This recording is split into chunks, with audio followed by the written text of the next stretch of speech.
It's time to mix up some colours with some watercolour brush markers.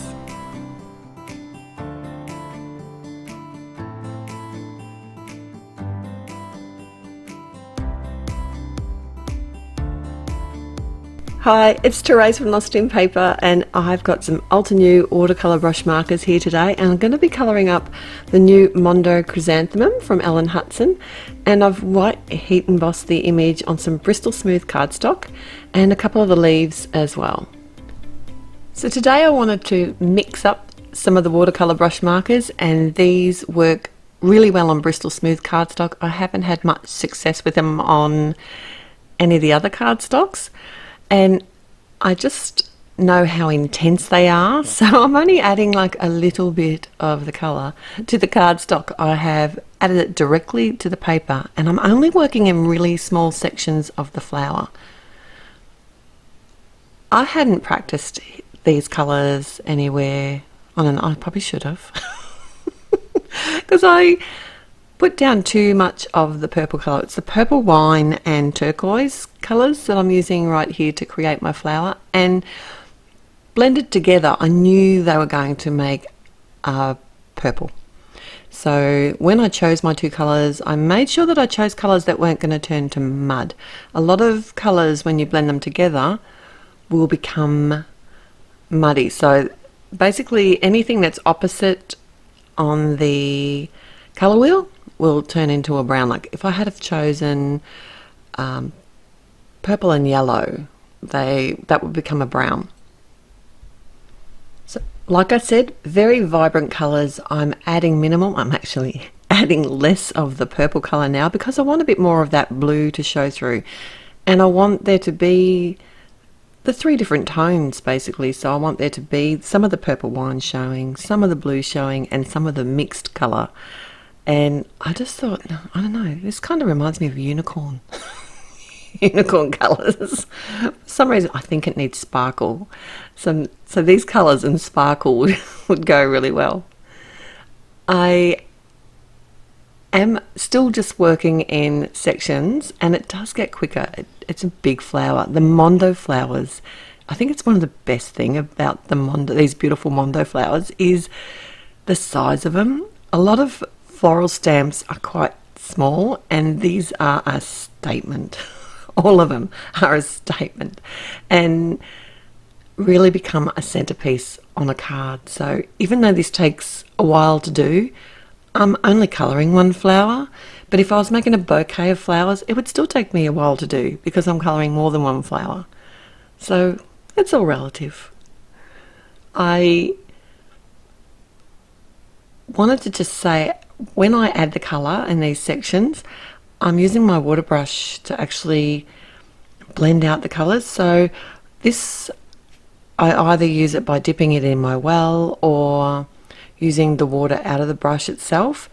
But as I'm adding the colour directly to the paper, I come in with the water brush and I'm almost breaking up the edges of the lines of the watercolour brush that I've used. Another way to do this would have been just to use the brush directly to the cardstock. It would have been seriously vibrant if I hadn't diluted it with water, because that's one of the good things about these brushes is you can actually use them to paint directly. I mean, they're actually a brush themselves.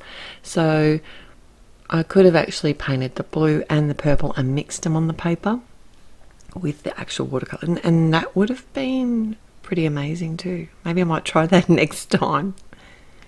The fact also that I've used some white heat embossing actually makes this a faster process, because I'm not too worried about having to wait for a section to dry before I can work on the next section. Because the actual heat embossed areas create a well for the watercolor, I can just set it aside, it'll dry. If I wanted to make an area, and I think I did come back into the center section afterwards, after it had all dried, and added some depth. So I've just slowed this down to show you how I coloured one of the leaves. I did only do 2 leaves today. I don't know, it would have looked good with lots of leaves too, I reckon, but I used 3 different colours here. So I used 2 greens, which were the moss and the lime, and then I've come in with the blue. And I know that blue and green is just going to make it sort of that real deep blue-green and give it a lot of depth. And then I've done it the same as I did for the flowers. I've used some water on my water brush and just diluted it out and allowed it to mix itself. I haven't come in and mixed this anymore afterwards. I just let it dry as it was. I did go outside the lines, not that that really matters because this is watercolour brush markering. That's a new word. But for some reason I had to get rid of that. So a way to do that is to clean my brush, add some clean, clear water to the section that I want to remove that paint from, and then I just dabbed it off with my paper towel. So I have used the coordinating dies to cut out my images.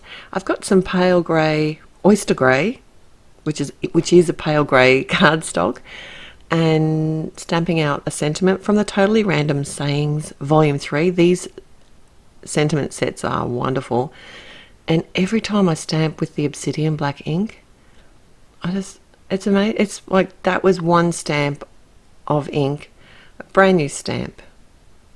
And that, look how intense that is. It's a pigment ink, but it's really fast drying. I'll link it below. Alright, so I've added a strip of the MFT black and white stripes. I know, classic, hey? And popped up my flower on the grey panel. Now I'm only cutting off the bottom portion of the flower because the card wouldn't sit very well if I left it there. And then I left the rest of the floral piece hanging over onto the black and white stripe bit. I added both the leaves, and then I did add some fun foam. Look at me, using my bits of foam. I know, I hate to waste the foam. And some sparkling clear sequins. So I'll link everything below. This is part of a release. I might have forgot to say, did I say that?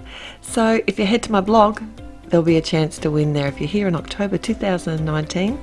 And also, there'll be a link to all the other people on the hop, and you can see lots more inspiration using their fun new sets. Till next time, happy paper crafting. Bye.